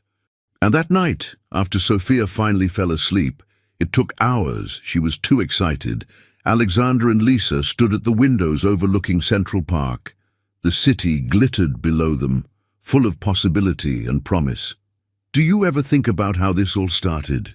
Lisa asked, with a 6-year-old girl overhearing a murder plot. Every day, Alexander replied. I think about how I almost died, how I would have died if not for Sophia's courage, and how that terrifying moment led to finding you both, to discovering I had a daughter, to building this life we have now. She really did save you, in more ways than one. She saved all of us. Alexander turned Lisa to face him. You saved me too, you know, from a life focused only on wealth and power, from forgetting what actually matters. And you saved us. From struggling and uncertainty, from Sophia feeling weird and alone, from me feeling like I was failing as a parent because I couldn't give her what she needed. They stood together, wrapped in each other's arms, while their daughter slept peacefully down the hall. The journey from that chaotic night at Nogan restaurant to this moment had been improbable and dramatic. But here they were, a family forged through crisis, strengthened through challenge, and bound by love that had grown in the spaces between their carefully reconstructed lives. Sophia had understood Arabic when she needed to. She'd been brave when courage mattered most. She'd saved a stranger who turned out to be her father. And in doing so, she'd saved them all, giving Alexandra a reason to be careful, giving Lisa a partner to share the burden of raising an extraordinary child, and giving herself the family she'd always deserved. 6 years ago, one night of connection had created a child neither parent knew about. 1 year ago, that child had prevented a murder and revealed a truth that changed 3 lives forever. And now, looking toward the future, they were choosing to become a real family, not by accident or obligation, but by choice. It was messy and unconventional. It defied all probability. But then again, so did a 6-year-old girl, understanding a murder plot spoken in a language she'd taught herself from YouTube videos. Some stories don't follow the rules. Some stories are too impossible to be anything but true.